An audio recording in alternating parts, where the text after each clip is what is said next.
Hi, I'm Dana Martin. In this video, I'm going to discuss our experiences with rehab and detox facilities. So, when my daughter was first seeing counselors and having outpatient therapy, the counselors suggested that she go to inpatient rehab since she was using while she was doing the outpatient. And when we found this out, the doctors and I talked and we decided it was best that she go into inpatient rehab, which means in a facility 24 hours a day. Outpatient meant that she would go to meetings, required meetings, several times a week, but that she wouldn't have to sleep over and have constant supervision. Well, in our situation, my daughter ended up going to rehab. It was in Utah, and it was suggested by the counselors for her to go to this particular rehab center because it specialized in people that had antisocial disorder. I never knew what that meant until the doctors told me that they felt that my daughter was definitely antisocial in terms of her behavior.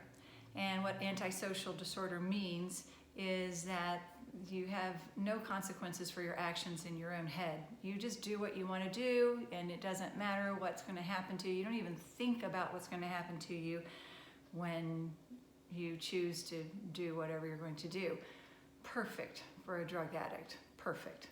So I chose Odyssey House, and it was in Utah. And it was $3,000 a month. And her father and I split the cost on that, and still that's a lot of money. And she was there a month and a half, and she left. And there was a big uprising with she and I because the counselors there were telling me she wants to leave, and we have to get her to stay here, or she's gonna go out and she'll use. And that was not a good thing.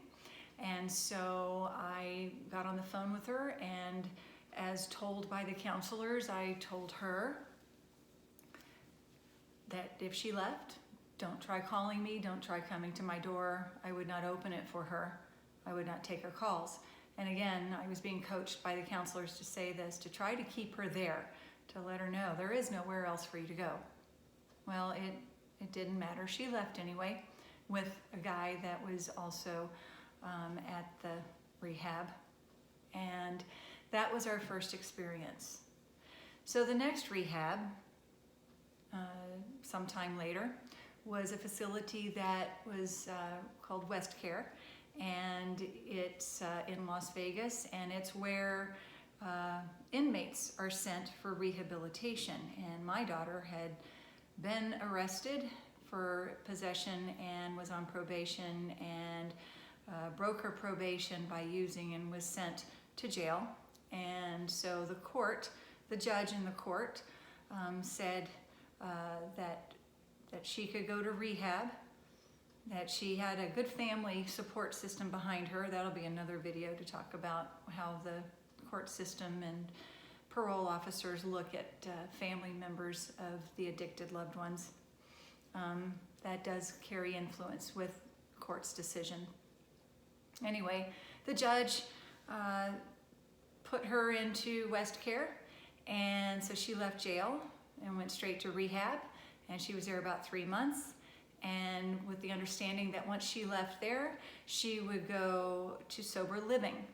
And what sober living is a center, not a center, it's a house. It's a house where several recovering addicts go, and they have rules, and they have chores, and they all live together, and they have required meetings all the time, and they have a curfew, so it's kind of like a halfway house.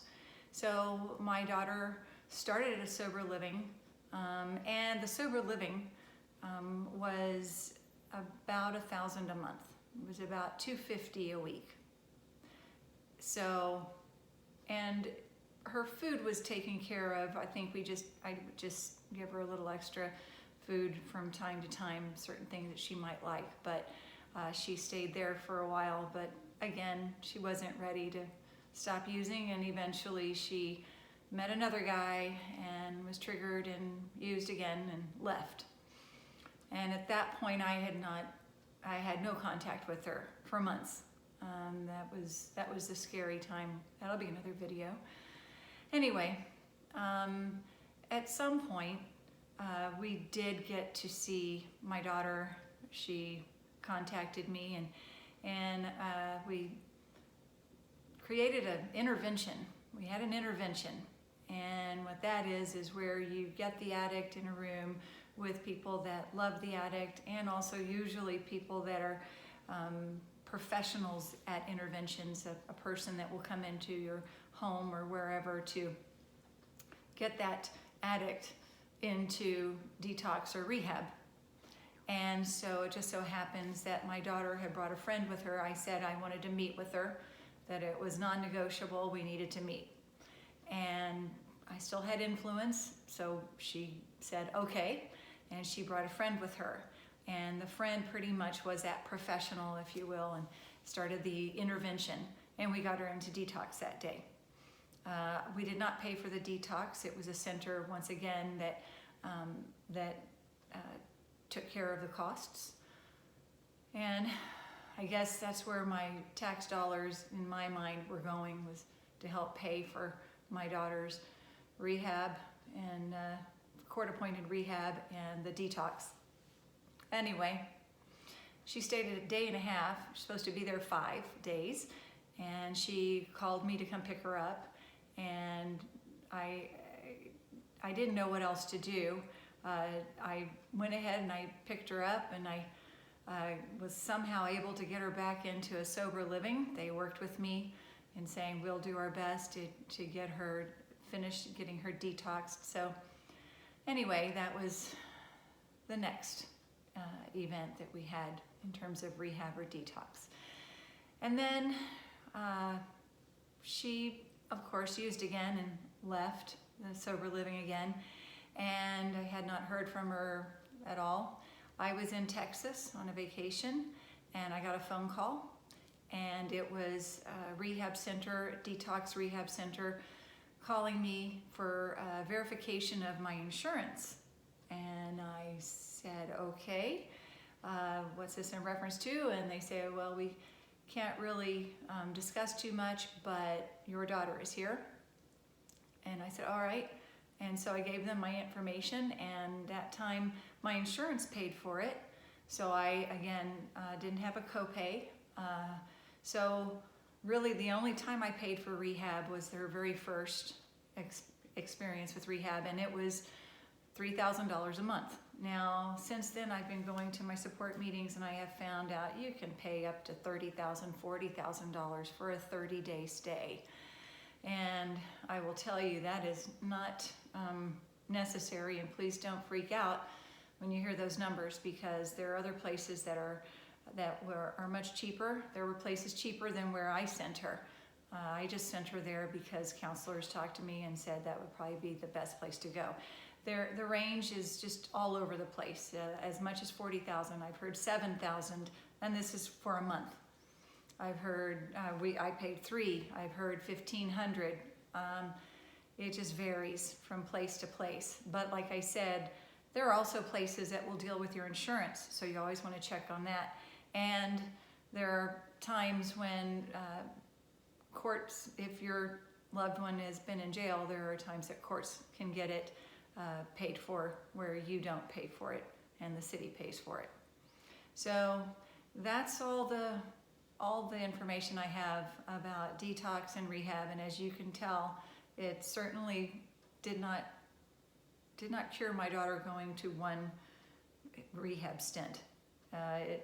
It's been several, and as I said, a recovering addict is recovering for life. So I hope that's been helpful. If you want to know places to go, you can contact recovery centers. They're all over the place, and you can get information from them, and you can talk to counselors. They always have places that they can suggest for you, and Google it. I mean, that's what I did.